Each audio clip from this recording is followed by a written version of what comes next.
Welcome back to the Red Dice Diaries RPG podcast. I'm your host John, and today we're going to be talking about the, as of the time of recording, latest issue of the Knock magazine, a gaming collection of OSR bric-a-brac, issue 3 from the Merry Mushmen. And I'm just going to be highlighting some of the articles that I particularly like in it and talking about it a bit in general. So we'll get straight to that after the music.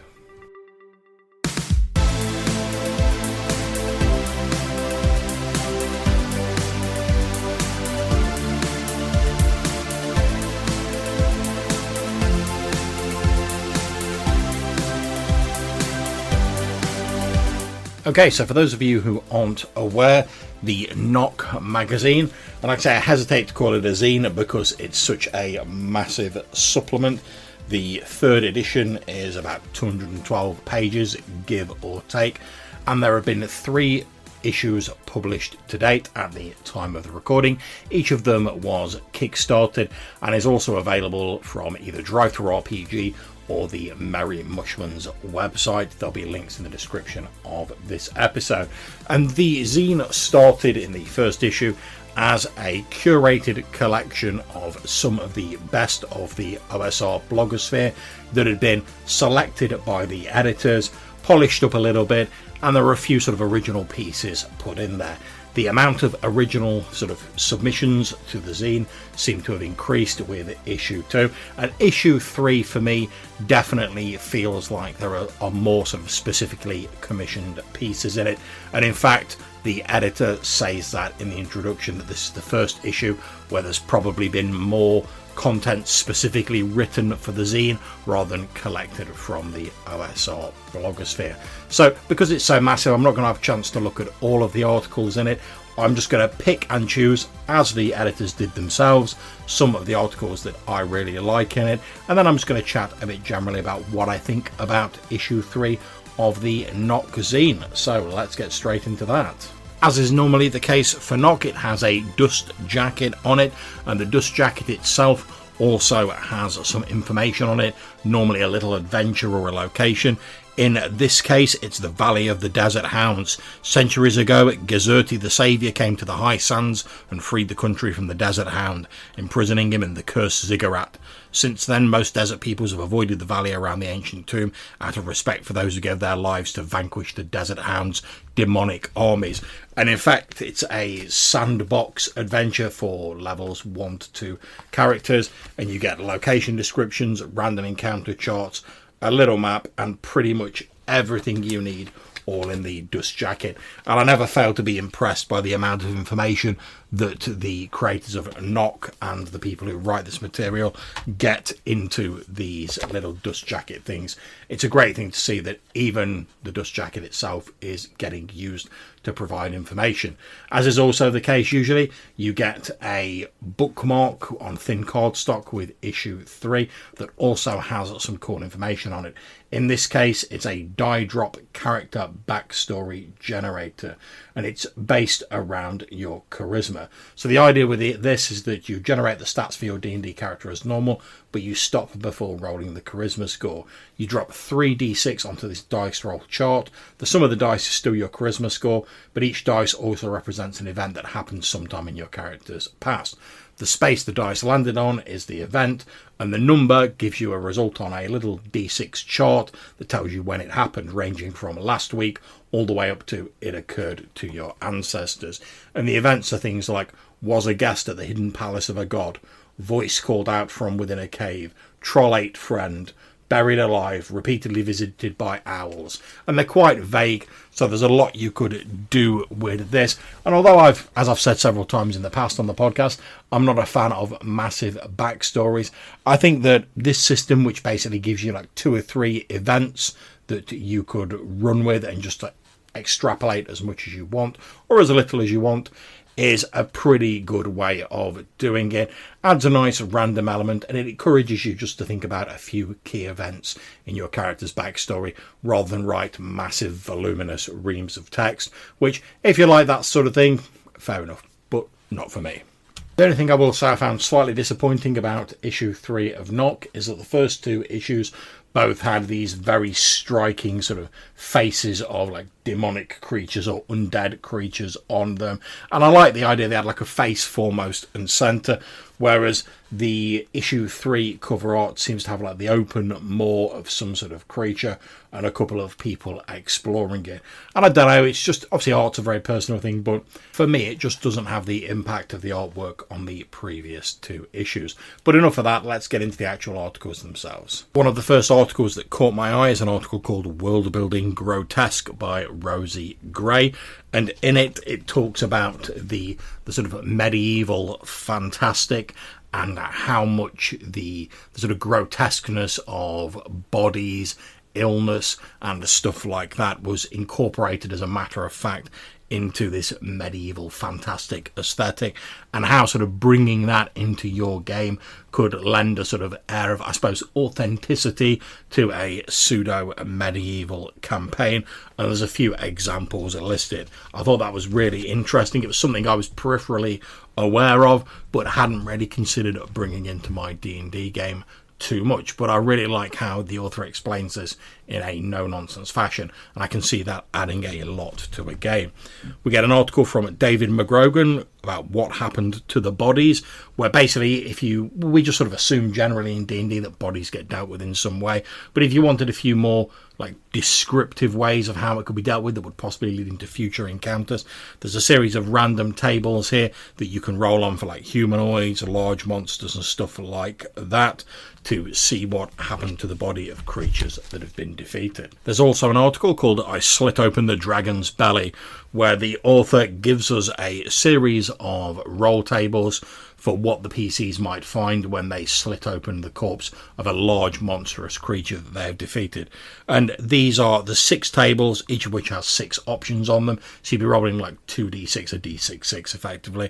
But thoughtfully, the author has said that you can roll a d4 instead if you wish, to get the slightly less gonzo results.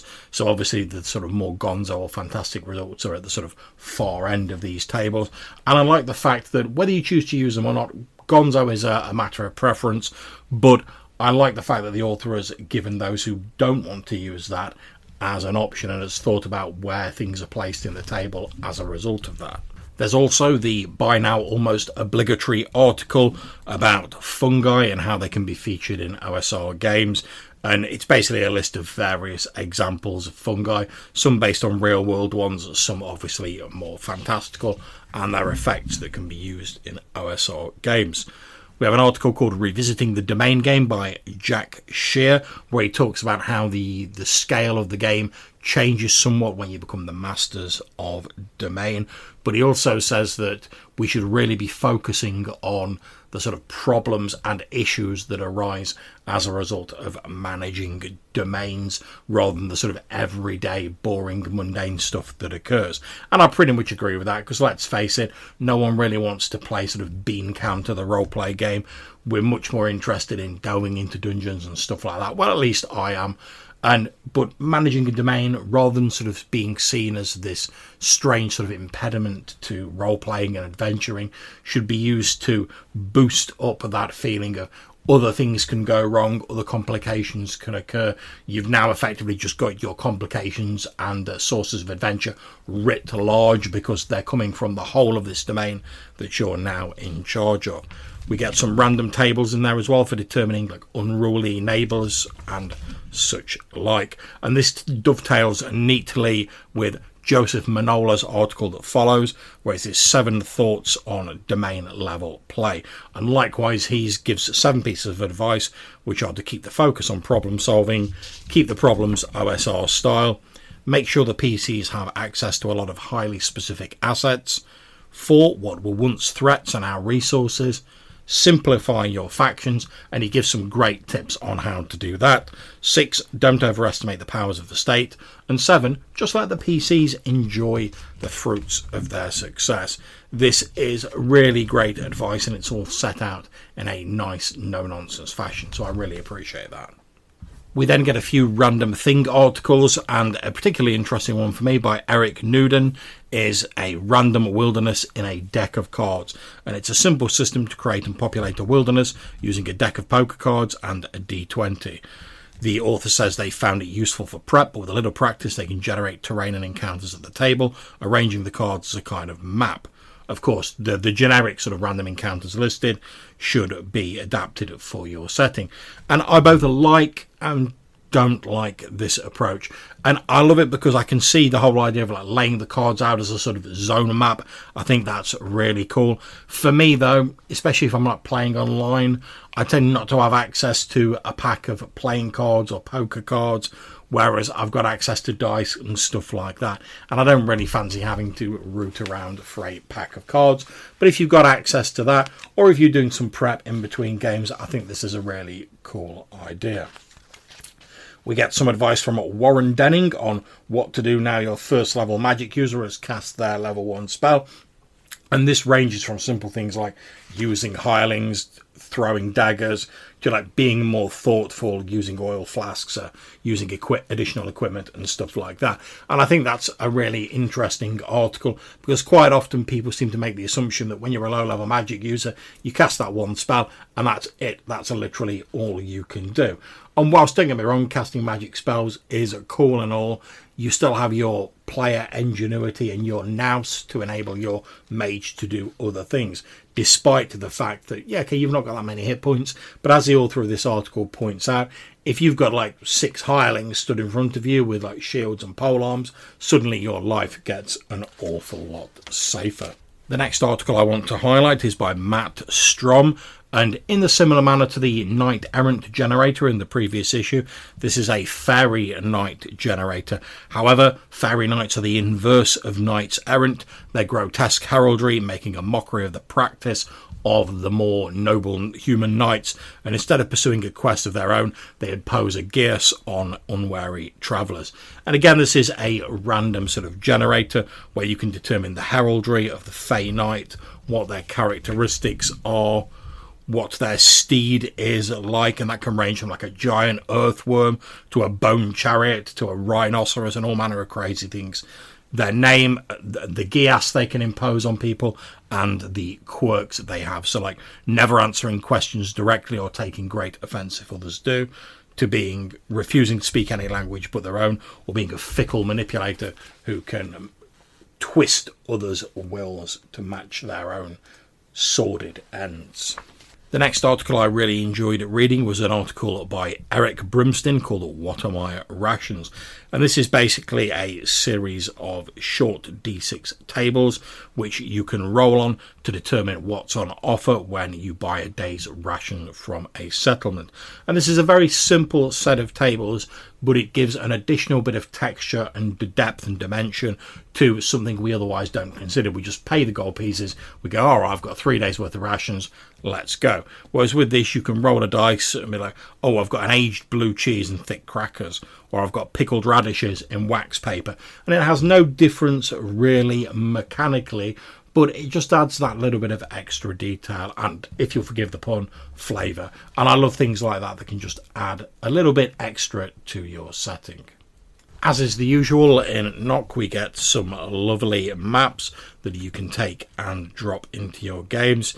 Then we get some additional monsters from the Herdlings, who are like these weird sort of reversed centaurs, the Scrapule, Homunculites, Blighter, this disease-ridden undead creature, first seen lurking in catacombs, and the Eidolon, an undead spirit of a cleric who died whilst in the grips of despair, no longer finding solace in their once true faith.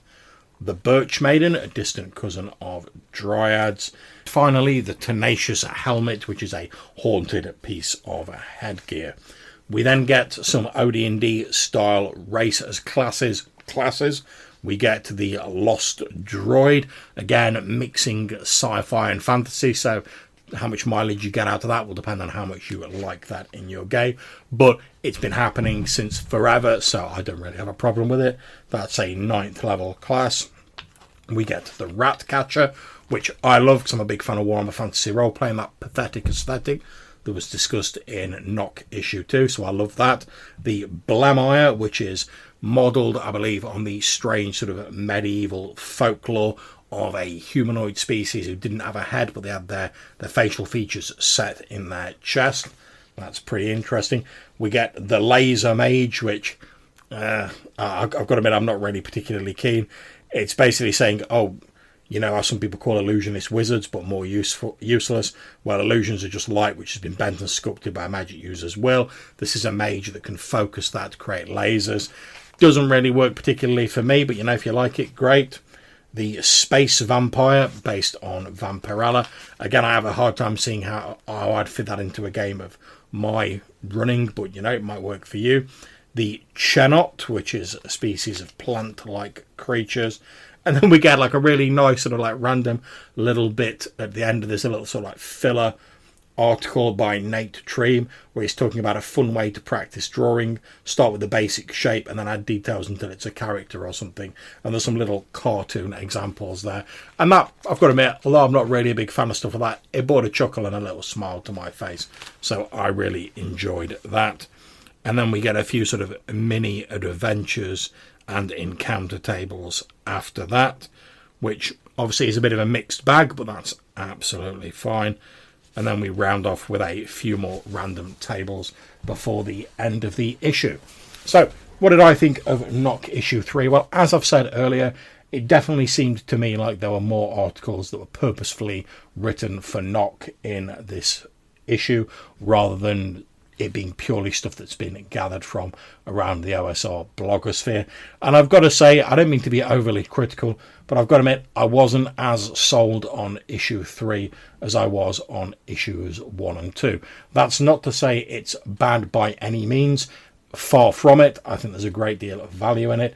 As I've said previously in my flip throughs of issue 1 and 2, because it's a bit of a gaming grab bag, there's always going to be the risk that some or all of the stuff might not appeal to you. And I think in this issue, there were just more articles that didn't appeal to me than there were ones that did. Whereas in issues 1 and 2, there was a few that didn't really jibe with me, but I enjoyed the rest of the content. Now, do I regret backing issue 3 on Kickstarter? No, not at all, because, like I said, with like 212 odd pages, even though there's quite a few bits and pieces I don't like in it, as you've heard in this episode, well, I say I don't like, there's a few bits that don't really like particularly sing out to me, but as you've heard in this episode, there's also an awful lot that I do like in Knock issue 3, and I shall definitely be dipping into it in the future to pull some stuff out of it for my games. And pretty much if you like the first 2 issues of Knock, then you'll get a lot out of this. If you're interested in the sort of grab bag approach, and you're willing to take the risk that there will be a few articles that maybe don't jibe with your particular tastes, then you'll get an awful lot of value out of Knock. Now, Knock issue 3 has only just been delivered to Kickstarter backers. That's where I got mine from. However, it's available for pre-order in print and PDF on the Merry Mushmen's website for €27, and I would expect, based on their previous issues, that when it does come out, it's also going to be available in PDF format on Drive-Thru RPG. So like I say, if you're interested in delving into this bric-a-brac collection of OSR info and finding some really quite interesting general articles that will provoke a lot of different thoughts in your minds, then I suggest you pick it up and give it a look. We hope you've enjoyed these episodes looking at the first 3 issues of the Knock zine.